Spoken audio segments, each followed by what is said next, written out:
प्रश्न आहे बघा, गोलीय आरशाच्या परावर्तित पृष्ठभागाच्या केंद्राला खालीलपैकी काय म्हणतात? ओके, हा आरसा आहे समजा. ओके, गोलीय आरसा म्हटलेला आहे. गोलीय आरशाच्या परावर्तित भागाच्या पृष्ठभागाच्या केंद्राला काय म्हणतात? ओके, इथं हा समजा हा आरसा हाच आहे. ओके, पण तो कोणत्या तरी गोलाचा विद्यार्थी मित्रांनो भाग आहे ना, ह्या गोलाचा भाग आहे समजा, तर याला काय म्हणतात म्हणून विचारलेलं आहे. याला म्हणतात विद्यार्थी मित्रांनो पोल म्हणतात. पोल. ओके, पी या अक्षराने दर्शवलं जातं.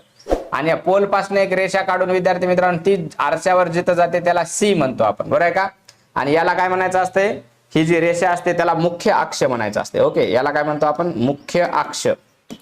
याला काय म्हणतो? या पी ला ध्रुव अर्थात पोल म्हणतो. याला विद्यार्थी मित्रांनो सेंटर म्हणतो. ओके, आणि प्रकाशाचं परावर्तन किंवा प्रकाशाचं अपस्करण झाल्याच्या नंतर प्रकाश जिथं एकवटतो त्याला विद्यार्थी मित्रांनो एफ म्हणतो, फोकल.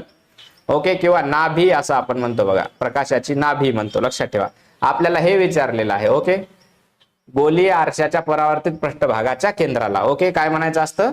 ध्रुव म्हणायचं असतं. लक्षात घ्या. ओके, काय म्हणायचं असतं? ध्रुव म्हणायचं असतं, ध्यानात घ्या. Okay, yes.